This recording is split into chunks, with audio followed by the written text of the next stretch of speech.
Hey guys, welcome back to Help Click. In this video, I'll be showing you how to reverse money on Capitec app.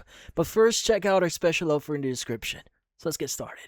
So if you're wondering how to exactly reverse money here on the Capitec app, well, this one is quite simple, but there are a few things that we need to understand. But first, how do we exactly proceed with reversing certain payments or money inside the Capitec app? Now, currently, we are going to refer to their official website, which is going to be capitecbank.co.za, and this is the only way for you to reverse or dispute certain orders or to reverse money on the Capitec app. So first is you want to open up the app here, and you want to go to the transact section. Usually at the very bottom, you should see the transact button or the transact text on it.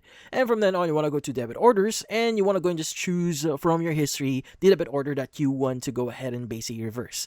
Now, from then on, you want to go and just choose the dispute option, and also you may want to proceed, or you may want to go ahead and just give the reason why you want to reverse or dispute the order on your card here or your account. Now, also, you need to agree to some agreements. I would highly recommend you to read it first before agreeing, and once you've done that, that should process or give out the request that you want to reverse or dispute a certain order inside your account.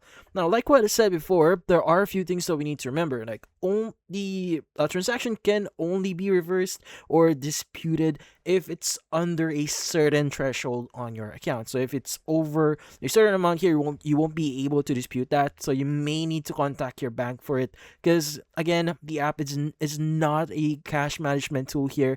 There's a limitation that we could do here. So for bigger transactions, you may want to contact your bank to actually get some assistance. But that's about it. So, if you found this video helpful, hit the like and subscribe button and watch our next video.